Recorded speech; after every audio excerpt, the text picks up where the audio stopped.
Bismillahirrahmanirrahim. Assalamualaikum warahmatullahi wabarakatuh. Baiklah, di sini kami akan menjelaskan lafaz ja'ala, la'alla, kana, kada, dan asa. Baik, yang pertama saya akan menjelaskan tentang la'alla. La'alla ia bermakna tarwaji, semoga, dan tawaku, seandainya.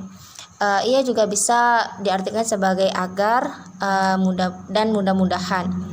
Lafaz la'alla ini yaitu kata hubung yang bisa menasabkan isim dan merafa'kan kabar. Ia termasuk dari inna wa akhwatuha. Lafaz la'alla ini ia memiliki 4 faedah. Pertama yaitu lil al-taraji, talabul amri mahbub, yakni meminta atau mengharapkan sesuatu yang disenangi. Yang kedua li'at tawaqu', yaitu mengkhawatirkan akan terjadinya perkara yang tidak disenangi atau disukai. Contohnya la'alla zaidan halikun, bisa jadi Zaid meninggal. Yang ketiga yaitu lil al-istifham, yang mengandung arti pertanyaan. Ini merupakan pendapat ulama Kufah. Yang dimaksud dengan al-istifham di sini yaitu lafaz la'alla tersebut memiliki ta'alluq, hubungan dengan kalimat fi'il sebelumnya. Dan yang keempat adalah lil at-ta'lil. Ini berdasarkan pendapatnya Imam Akhfasi dan Imam Kisai. Contohnya faqula lahu qaulan layyinan la'allahu yatadzakkaru aw yakhsha. Maka berbicaralah kamu berdua kepadanya dengan kata-kata yang lemah lembut agar ia ingat atau takut. Dalam Al-Quran, pemakaian lafaz la'alla ini digunakan lebih kurang sebanyak 129 kali, yang terdiri dari kata benda sebanyak 6 kali dan kata kerja sebanyak 123 kali. Beberapa contohnya di Al-Quran yaitu pertama terdapat dalam surah Al-An'am ayat 42. Walaqad arsalna ila umamin min qablika fa akhadnahum bil ba'sa'i wad dharra'i la'allahum yatadarra'un. Dan sungguh kami telah mengutus para rasul kepada umat-umat sebelum engkau, kemudian kami siksa mereka dengan menimpakan kemelaratan dan kesengsaraan agar mereka memohon kepada Allah dengan kerendahan hati. Yang kedua, surah Al-Anfal ayat 45. Fasbutu wadhkurullaha katsiran la'allakum tuflihun. Maka berteguh hatilah dan sebutlah nama Allah banyak-banyak, atau berzikir dan berdoa agar kamu beruntung. Yang ketiga, surah At-Taubah ayat 12. Faqatilu a'immatal kufri innahum la'aymana lahum la'allahum yantahun. Maka perangilah pemimpin-pemimpin kafir itu, sesungguhnya mereka adalah orang-orang yang tidak dapat dipegang janjinya, mudah-mudahan mereka berhenti. Yang keempat terdapat pada surah Yusuf ayat 46.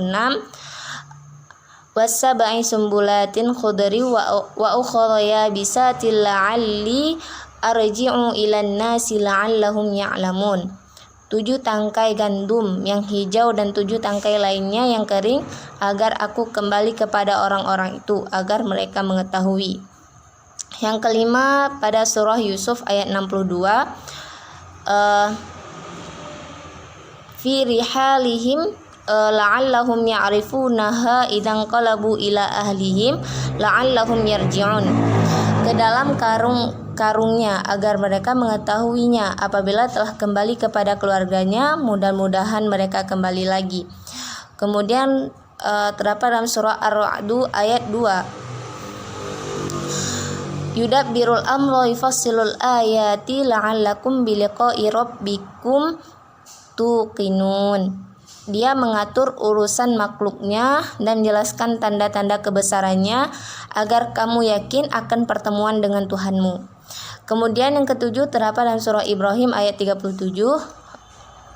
Faj'al a'ifdatan minan nasi tahwi ilaihim warzuqhum minas thamarati la'allahum yashkurun.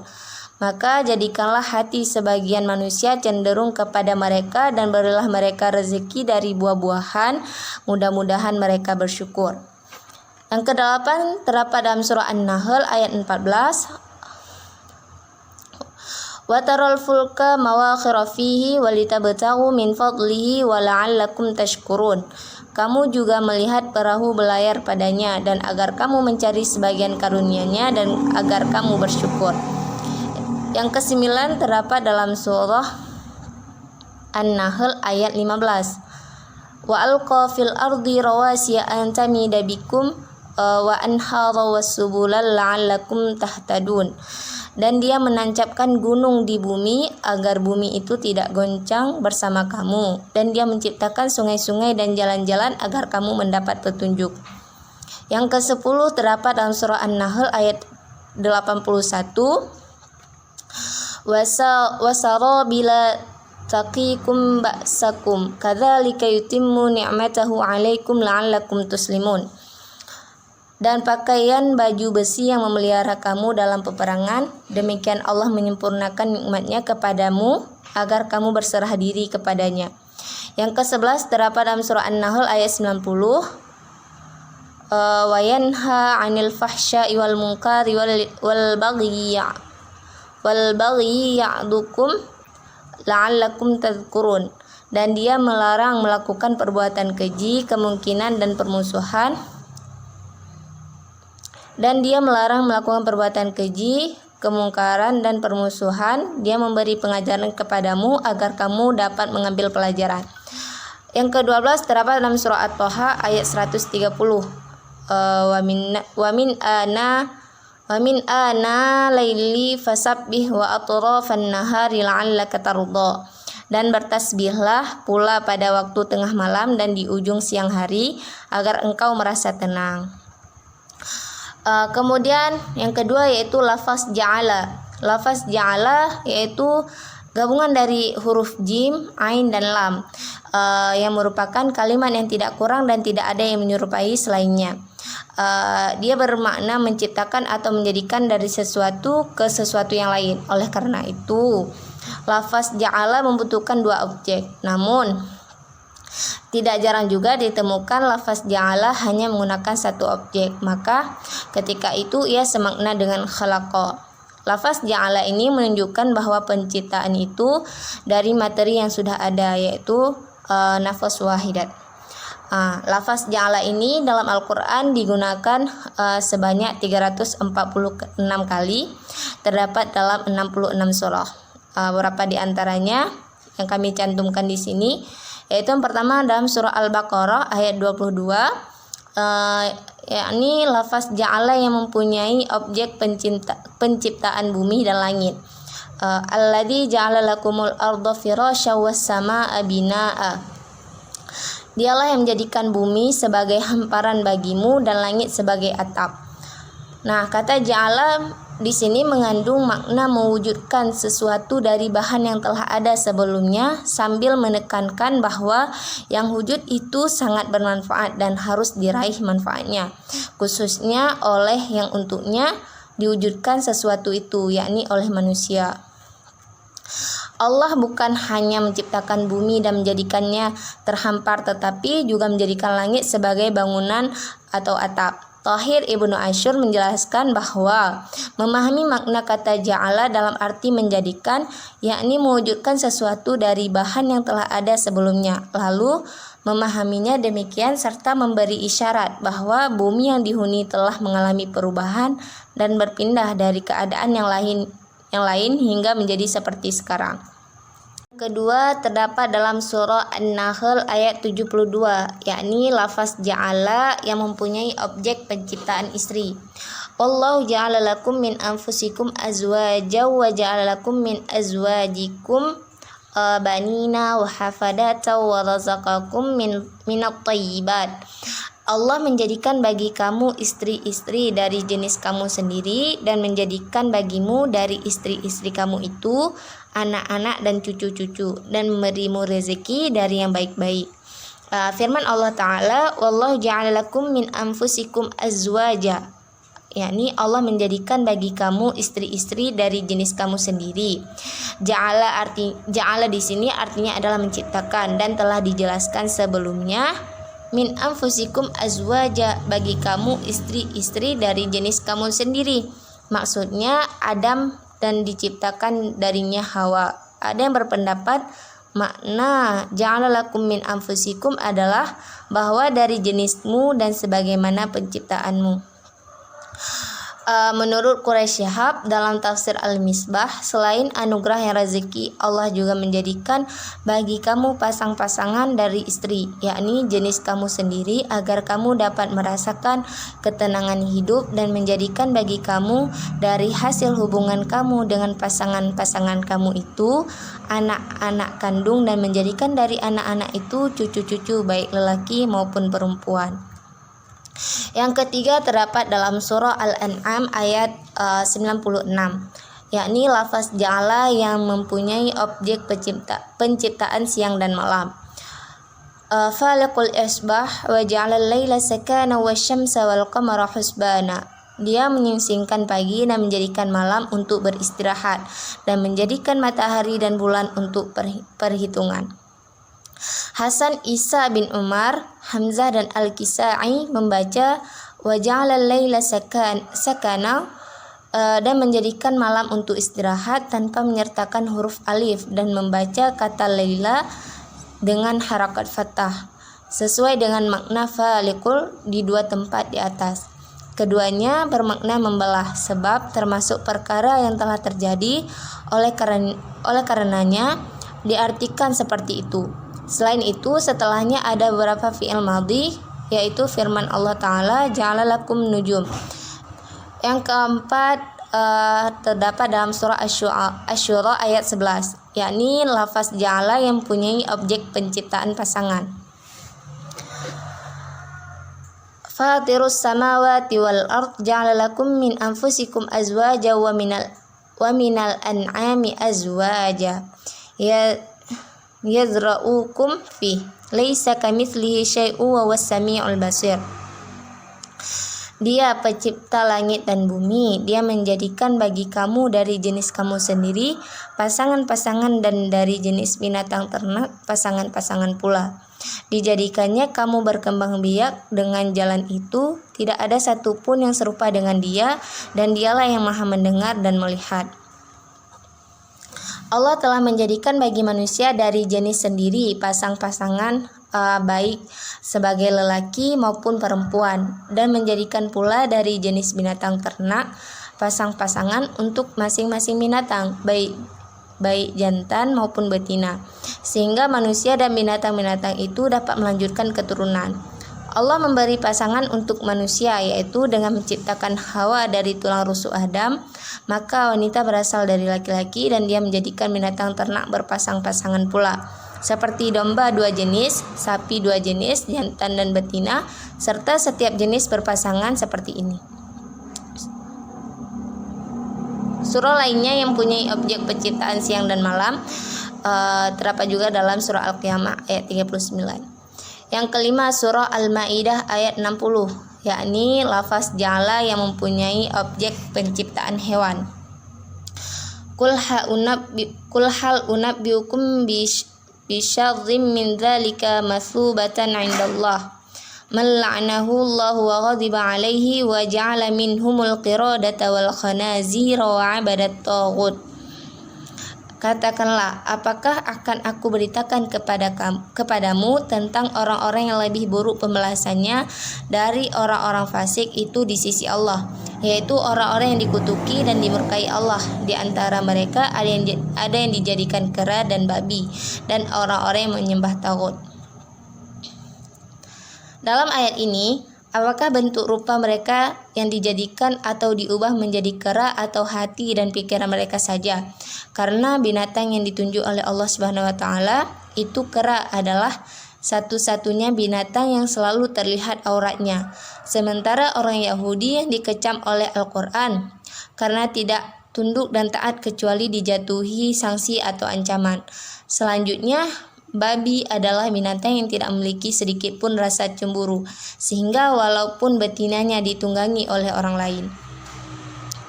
yang lain, Ini juga merupakan sifat dari sebagian orang Yahudi, tidak adanya cemburu walau istrinya berdansa dengan pria yang lain.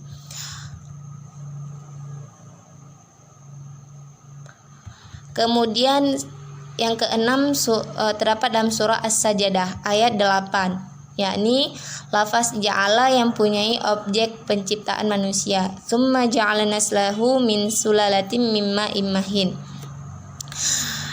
Kemudian dia menjadikan keturunannya dari saripati air yang hina. Manusia diciptakan dari saripati air mani yang diremehkan bila dilihat kadarnya atau menjijikkan bila dipandang, atau lemah tidak berdaya karena sedikitnya. Ayat ini melukiskan sekelumit dari substansi manusia. Dan ada juga surah lainnya mempunyai objek penciptaan hewan, yaitu surah Hud ayat 118. Kemudian yang ketujuh surah Fussilat ayat 10, yakni lafaz ja'ala yang mempunyai objek penciptaan gunung. Wa ja'ala fiha rawasiya min fawaqiha wa baraka fiha wa qaddara fiha aqwataha fi arba'ati ayyam sawa'al lisailin. Dan dia menciptakan di bumi itu gunung-gunung yang kokoh di atasnya. Dia memberkahinya dan dia menentukan padanya kadar makanan-makanan penghuninya dalam 4 masa. Penjelasan itu sebagai jawaban bagi orang-orang yang bertanya. Allah yang menjadikan di bumi itu gunung-gunung yang kokoh di atasnya agar bumi yang terus beredar itu tidak oleng. Dan ia juga memberkahinya, yakni melimpahkan aneka kebajikan sehingga ia dapat berfungsi sebaik mungkin dan dapat menjadi hunian yang nyaman buat manusia dan hewan. Yang kedelapan terdapat dalam surah Al-Furqan ayat 10, yakni lafaz ja'ala yang mempunyai objek penciptaan surga. Tabarakalladzi insya'a ja'ala laka khairan min dzalika jannatin tajri min tahtihal anharu wa ja'ala laka qusura. Maha suci Allah yang jika dia menghendaki niscaya dijadikannya bagimu yang lebih baik dari yang demikian, yaitu surga-surga yang mengalir sungai-sungai di bawahnya, dan dijadikannya pula untukmu istana-istana. Allah Subhanahu wa taala akan menjadikan di surga taman indah, mengalir di bawahnya mengalir sungai-sungai yang jernih airnya, dan bukan Tuhan sanggup membuatkan Nabi Muhammad istana. Dan bahkan Allah sanggup membuatkan Nabi Muhammad istana, karena semua hal itu tidak akan menjamin akan mengubah pikiran orang yang tadinya telah dimulai dari awal. Yang kesembilan yaitu surah Al-An'am ayat 97, lafaz ja'ala yang mempunyai objek penciptaan binatang. Wa huwallazi ja'ala lakumun nujuma litahtadu biha fi dhulumatil barri wal bahr. Qad fassalnal ayati liqaumin ya'lamun. Dan dialah yang menjadikan binatang-binatang dan dialah yang menjadikan bintang-bintang bagimu agar kamu menjadikannya petunjuk dalam kegelapan di darat dan di laut. Sesungguhnya kami telah menjelaskan tanda-tanda kebesaran kami kepada orang-orang yang mengetahui. Ayat ini berbicara tentang bintang-bintang serta manfaatnya untuk manusia. Dan Allah lah yang menjadikan bagi manusia bintang-bintang yang memancarkan cahayanya ke bumi dengan tujuan antara lain agar menjadikannya petunjuk dalam kegelapan di darat dan di laut. Telah dijelaskan secara rinci dan dengan aneka ragam dan cara tanda-tanda kebesaran dan kekuasaan Allah kepada kaum, yakni orang-orang yang mau mengetahui. Selanjutnya lafaz kana akan dijelaskan oleh rekan saya. Assalamualaikum warahmatullahi wabarakatuh. Saya Nafta binti Mustafa akan menjelaskan tentang perkataan lafaz kana dan kada. Okay, kita mulakan dengan lafaz kana. Lafaz kana dalam Quran berkenaan dengan zat Allah dan sifat-sifatnya. Okay, para ahli nahwu berpendapat tentang lafaz tersebut. Lafaz kana iaitu yang pertama kana yang menunjukkan arti intiqa, iaitu terputus. Yang kedua kana menunjukkan arti intiqa, melainkan dalam keadaan kekal ataupun abadi. Ini pendapat yang dipilih oleh Ibnu Mu'ti yang menyatakan dalam alfiyahnya wa kana lil madil laziman qata'a. Okey, kana menunjukkan kat situ menunjukkan peristiwa masa lampau ataupun yang tidak terputus. Okey, yang ketiga, kana kat situ, kana adalah satu kata yang menunjukkan adanya sesuatu pada masa yang lampau. Salah sama-sama. Yang dari masa lampau tu tanda petunjuk ataupun ketiadaan yang mendahuluinya ataupun keterputusannya yang datang kemudian. Kayaknya untuk kana yang menunjukkan masa lampau yang belum terjadi lagi. Okay, next. Okay, Abu Bakar Ar-Razi telah mengkaji tentang penggunaan kana dalam Quran. Dia menyimpulkan ada terdapat 5 macam perkataan kana dalam Quran. Yang pertama, makna azali dan abadi. Misalnya Quran surah An-Nisa ayat 170. Wa kana Allahu aliman hakima. Okey, itu menunjukkan sifat Allah itu kekal abadi. And then yang kedua, dengan makna terputus, terhenti. Dengan misalnya firman Allah surah An-Naml ayat 48. Bismillahirrahmanirrahim. Wa kana fil madinati tis'ata rahtin yafsiduna fil ardi wa la yuslihun. Maknanya asli di antara makna-makna kana kat situ sebagaimana perkataan kana Zaidun salihan au faqiran au maridan au nahwahu. Adalah si Zaid ni seorang yang soleh, seorang yang fakir, dan seorang yang sakit atau lainnya. Dia terhenti. Okey, itu. Yang ketiga, dengan makna masa sekarang. Seperti dalam firman Allah surah Al-Imran, kuntum khairu ummatin. Itu menunjukkan masa yang sekarang, bukan masa yang lepas atau masa yang akan datang. Yang keempat, dengan makna masa yang akan datang. Seperti dalam firman Allah surah Ad-Dar ayat 7. Wa yaqafuna yawman kana syawruhu mustatiran. Okey, next, yang keempat. Yang kelima, dengan makna sara, menjadi. Seperti dalam firman Allah surah Al-Baqarah ayat 34, wa kana minal kafirin. Okey, kana jika terdapat dalam kalimat negatif, maka maksudnya adalah untuk membantah atau menafikan. Okey, lepas tu menafikan kebenaran berita tersebut, bukan menafikan terjadinya berita tersebut. Kerana itu ditafsirkan dengan man masah wa mastaqam, tidak sah dan tidak benar. Okey, terdapat 24 kali lafaz kada dalam Quran, yang di mana 6 kali didahului oleh penafian huruf dan predikatnya adalah negatif, dan ia dibuktikan sebanyak 18 kali. Okey, kada yang pertama adalah kada penafian. Okey, penafian pada firman Allah SWT surah Al-Zukhruf ayat 52. Bahkan bukankah aku lebih baik daripada orang ini yang hina keadaannya dan hampir-hampir tidak menjelaskan perkataannya. Di sini ia dinafikan dan penolakannya adalah dengan bukti. Yang kedua, kada ditegaskan pada firman Allah Quran surah Al-Baqarah ayat 20. Hampir saja kilat itu menyambar penglihatan mereka. Di sini terbukti dan buktinya adalah penolakan. Okay, kat sini Allah kat sini hampir-hampir saja kilat itu nak sambar penglihatan mereka, hampir saja, dan dibuktikan dengan penolakan. Okay, tak terjadi benda tu. Dan penggunaan lafaz kada adalah salah satu kerja pendekatan muqarabah. Contoh lafaz kada Zaid yaf'alu kadha. Zaid hampir melakukan itu, melakukan ini. Bermakna Zaid hampir melakukannya, tapi dia tak melakukannya lagi. Okey. Dan perkataan kada dalam Quran surah At-Taubah ayat 117. Sungguh Allah telah menerima taubat Nabi, orang-orang Muhajirin dan orang-orang Ansar yang mengikut pada masa-masa sulit. Setelah hati segolongan dari mereka hampir berpaling. Kada kat situ hampir berpaling, tapi hampir mereka memisahkan hati mereka. Kemudian mereka bertaubat kepada Allah, kerana Allah tu Maha Pengasih dan Maha Penyayang. Mereka hampir memasukkan kata kerja dan tidak melakukannya, atau tidak hampir pada asalnya tidak didekati dan mendekati.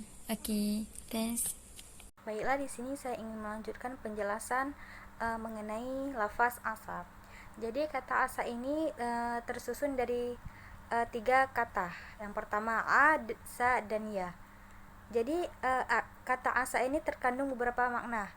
Bisa jadi mudah-mudahan, bisa jadi konon, jangan-jangan, boleh jadi kalau-kalau, mudah-mudahan, atau yang lainnya.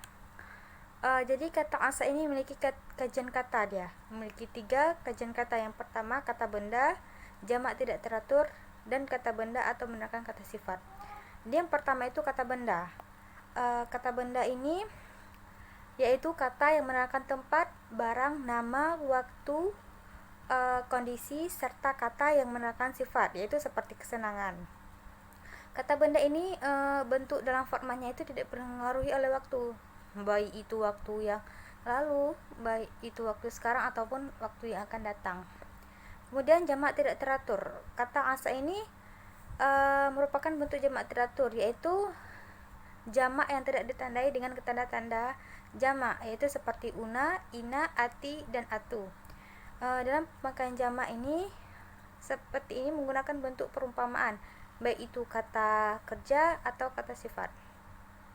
Ketiga, kata benda atau menerangkan kata sifat. Jadi kata asa ini memiliki konsonan K2 panjang yang dapat digunakan sebagai kata benda atau digunakan sebagai kata sifat. Jadi di dalam Al-Quran jumlah pemakaian kata asa ini dipakai sebanyak 21 kali. Adapun jumlah pemakaian pola dasarnya asaya ini terdapat 30 kali, yang terdiri dari dipakai kata benda sebanyak 28 kali, dipakai kata kerja sebanyak 2 kali, yaitu adapun potongan ayat yang terdapat dalam Al-Quran, yaitu pertama yang terdapat dalam Quran surah Yusuf ayat 83. Yang kedua Quran surah At-Taubah ayat 102. Yang ketiga ada Quran surah Al-Mumtahinah ayat 7. Yang keempat Quran An-Nisa ayat 84. Yang kelima Quran surah An-Nisa ayat 99.